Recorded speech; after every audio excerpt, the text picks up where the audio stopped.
നമസ്കാരം. തിരഞ്ഞെടുപ്പ് ഗോതയിൽ ഭരണനേട്ടമായി LDF സർക്കാർ കൊട്ടിഘോഷിക്കുന്ന ഒന്നാണ് 1760 വിദ്യാർത്ഥികളുടെ വിദേശ പഠനം. ഉന്നതി എന്ന പേരിലുള്ള ഈ സ്വപ്ന പദ്ധതിയുടെ പിതൃത്വം ഏറ്റെടുക്കാൻ രാഷ്ട്രീയ നേതാക്കൾ ക്യൂ നിൽക്കുമ്പോൾ ഇതിന് പിന്നിൽ ഒരു IAS ഉദ്യോഗസ്ഥൻ അനുഭവിച്ച ക്രൂരമായ വേട്ടയാടലിൻ്റെയും പോരാട്ടത്തിൻ്റെയും കഥ ആരും പറയുന്നില്ല. അഴിമതി ലോബികളെ വെട്ടിനിർത്തി പാവപ്പെട്ട കുട്ടികൾക്കായി വിദേശ പഠനത്തിന്റെ വാതിൽ തുറന്ന N. പ്രശാന്ത് IAS ഇന്ന് സസ്പെൻഷനിൽ തുടരുമ്പോൾ അദ്ദേഹം നട്ട മരത്തിന്റെ ഫലം രാഷ്ട്രീയക്കാർ കൊയ്തെടുക്കുകയാണ്. ഈ വിപ്ലവകരമായ മാറ്റത്തിന് പഠനം നടത്തി വിശദമായ പദ്ധതി തയ്യാറാക്കി ഉത്തരവിറക്കിയത് N. പ്രശാന്ത് IAS ആണ്. പട്ടികജാതി പട്ടികവർഗ വകുപ്പിലെ സിസ്റ്റം അടിമുടി മാറ്റിമറിച്ച് ഉത്തരവിറക്കിയത് പ്രശാന്താണ്. 2023 ഓഗസ്റ്റ് 1 സർക്കാർ ഉത്തരവ് പരിശോധിച്ചാൽ ഒരു കാര്യം വ്യക്തമാകും.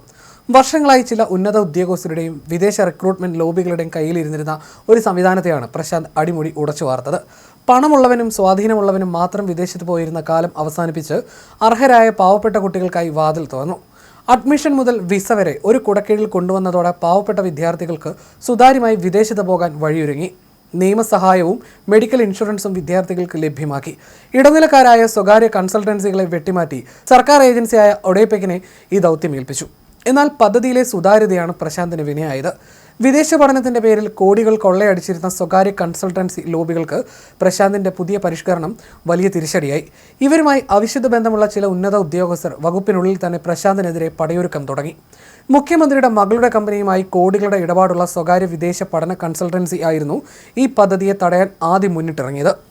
മുഖ്യമന്ത്രിയുടെ ഓഫീസിലെ പ്രമുഖൻ ഈ സർക്കാർ പ്രൊജക്ട് നടപ്പിലാക്കാൻ അനുവദിക്കില്ല എന്ന് പരസ്യമായി തന്നെ നിലപാടെടുത്തു.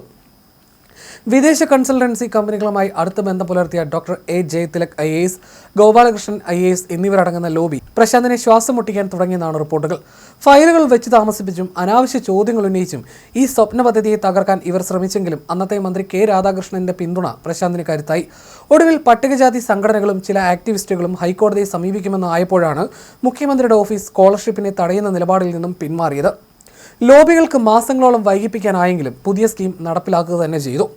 ആദ്യ വർഷങ്ങളിൽ വിദേശത്ത് പഠിച്ചവർക്ക് അവിടെ മികച്ച ജോലി ലഭ്യമായിട്ടുണ്ട്. പട്ടികജാതി വിഭാഗത്തിൽ 835 പേരും പട്ടികവർഗ വിഭാഗത്തിൽ 95 പേരും പിന്നോക്ക വിഭാഗത്തിൽ 174 പേരും വിദേശ പഠനത്തിന് പോയിട്ടുണ്ട്.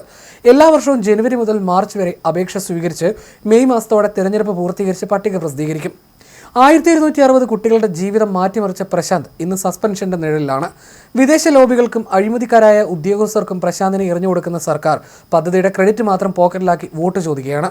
സിസ്റ്റം നന്നാക്കാൻ കഷ്ടപ്പെട്ടവൻ പുറത്തും അതിന്റെ ഗുണം അനുഭവിക്കുന്ന രാഷ്ട്രീയക്കാർ അകത്തുമെന്നത് കേരളത്തിന് തന്നെ നാണക്കേടാണ്. സെക്രട്ടേറിയറ്റിലെ ഇടതനുകൂല സംഘടനകൾ പോലും വാട്സപ്പ് ഗ്രൂപ്പുകളിൽ ഈ ഇരട്ടത്താപ്പിനെതിരെ രംഗത്തെത്തിയിട്ടുണ്ട്. മറ്റുള്ളവർ ചോര നീരാക്കി ഉണ്ടാക്കിയ പദ്ധതികളുടെ ക്രെഡിറ്റ് ഏറ്റെടുക്കാൻ LDF അല്ലാതെ വേറെ ആരുണ്ടെന്നാണ് വിമർശനം.